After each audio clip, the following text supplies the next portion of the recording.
ఐబొమ్మ అనే పిరసీ website network యొక్క ప్రధాన నిర్వాహకుడు ఒకరు ఇమ్మడి రవి.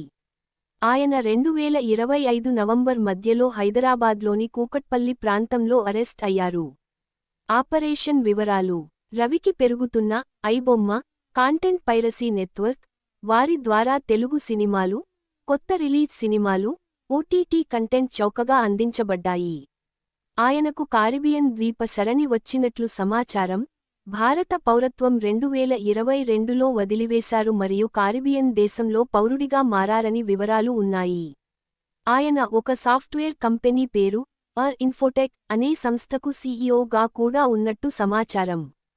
పోలీసులు ఆయన నివాసంలో హార్డ్ డిస్క్లు, కంప్యూటర్లు, సర్వర్లు స్వాధీనం చేసుకున్నారు.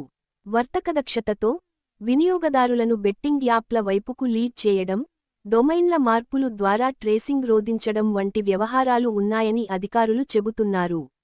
మరికొన్ని ముఖ్యాంశాలు: ఆయనపై భారత రాష్ట్రాల్లో తెలంగాణ మరియు ఆంధ్రప్రదేశ్ పలు కేసులు నమోదైనట్టు తెలుస్తోంది.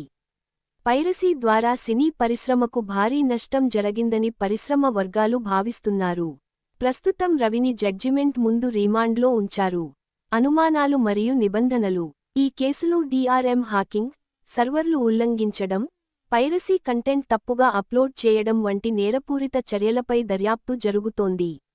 వినియోగదారులను ఉద్దేశించి లాభాపేక్షతో చేసిన ప్రమోషన్లు మరియు బెట్టింగ్ యాప్లతో లింకేజ్లు ఉన్నాయని పోలీసులు గుర్తించారు.